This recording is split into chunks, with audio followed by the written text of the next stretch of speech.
I first got involved in football when I was about 5, played for a little kickers team and things like that. And then when I turned about 7 or 8, I started to venture into just girls football. So I joined my first girls team when I was about 8 or 9 years old. And then I travelled around in and around the area of Surrey and played for several different teams in the age groups of 12, 13, 14. When I was about 14, 15, I trialled at elite clubs. Unfortunately, I didn't get in, so that was a huge confidence boost, but I didn't give up. And then when I ventured into college, I took part in a football coaching course alongside an academy. And then I from there gained an agent and flew out to America, where I took part in a full scholarship.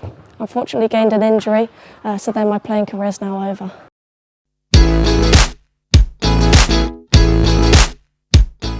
Yeah, so I started coaching when I was about 16, just volunteering at a local club near me called Camberley. I found myself really enjoying it, and I completely fell in love with it. I then went to college and done a level 1 and 2 course. Unfortunately, I was the only female, so it was a little bit of a setback in that regards, but because I was the only female, it opened up a bigger avenue for me to tap into, and the fact that I can now say that I have a career in my passion is brilliant. Yeah, so we've been running for only a couple of months now, so we're very fresh. Now, I originally started it up just to create pathways for all girls. So I'll do like nursery classes and I'll go all the way up to academy level. Now, some of my development centres will be advanced, some of them will be for beginners, some of them will just be mixed. Now, my whole idea behind it is getting grassroots teams together and just players with more opportunities to play.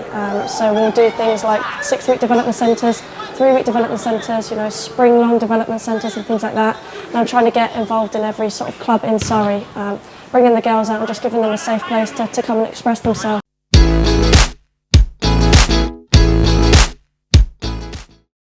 So I think the advice that I would give is to be confident. I think the more and more involvement there are with girls and women in football, the more platform there'll be. With the introduction with the WSL, there's now a clear pathway for coaches and players as well. There's a quote that I always go by. Coaches have what children want, the power and the influence to impact their game. So that's the main reason that I got involved in coaching.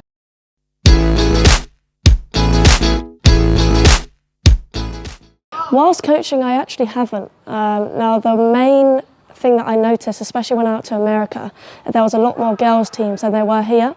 So on top of all the girls teams that I had, I also coached some boys teams as well. Now, that was my first ever time with an actual elite boys team.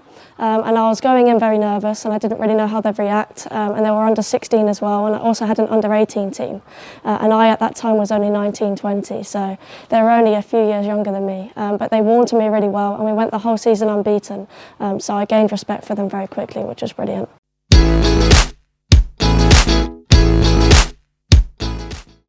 Yeah, so when I was growing up in and around football, I didn't really have many role models as such in Surrey. I kind of looked up to the likes of Kelly Smith and things like that, the role models that were at the top at the time in the England team.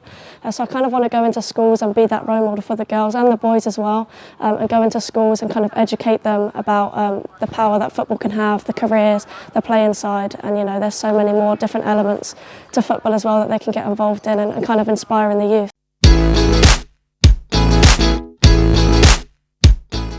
So I think at the moment they're doing a brilliant job with the likes of the FA introducing the Wildcats programme. I know for Surrey, for example, they've got so many sessions in and around the area, which is brilliant. And it just needs more people like myself to really drive football forward. Obviously, the more people you can get behind girls' football, the more platform it's going to have to shoot off. But I definitely think the likes of the FA getting involved with the WSL, the more publicity it's getting now, the more people that are coming to the games as well, the popularity of it is growing and growing and growing, and I believe the media has a huge influence in that as well as the players.